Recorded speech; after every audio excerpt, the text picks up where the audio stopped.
David Menzies for Rebel News here in Toronto. And folks, I'm standing outside the Ontario Lottery and Gaming Corporation's Prize Centre. But one must wonder, when it comes to scratch tickets that the OLG sells, is it a matter of, well, to paraphrase the soup Nazi from Seinfeld, no prize for you? No soup for you! That's because the Auditor General's report was recently unveiled, and one of the findings by Auditor General Bonnie Lysyk was the fact that the Ontario Lottery and Gaming Corporation continues to sell scratch tickets even after the major prizes have all been won. So, for example, this ticket here, it's called Royal Riches. The top prize is $75,000. And there are, I believe, 5 top prizes of $75,000, or are they? Because here's the situation in Ontario, folks. All 5 of those prizes could already have been won and claimed, and yet people are still buying these tickets with the hope of buying a ticket that will give them the $75,000 when they have absolutely zero chance of that occurring. That is shameful, because in other jurisdictions, what the Lottery Corporation will do is remove all the remaining tickets from sale, but apparently not the OLG. That's not how they roll.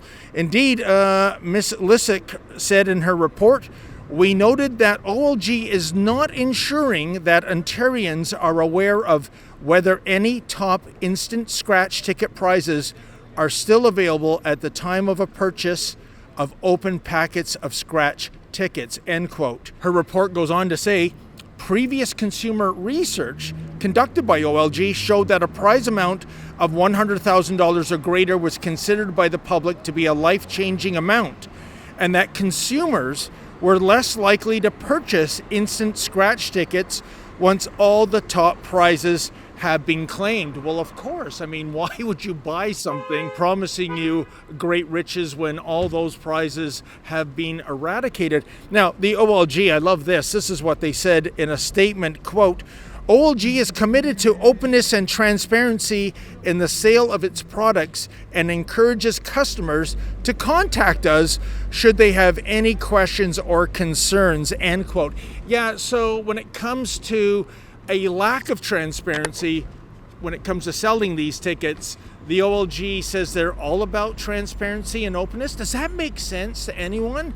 Now, we did reach out to OLG, but at time of recording, they hadn't responded. No surprise there, especially when it comes to the issue of fairness and social responsibility, which OLG bases its lotto monopoly on in the first place.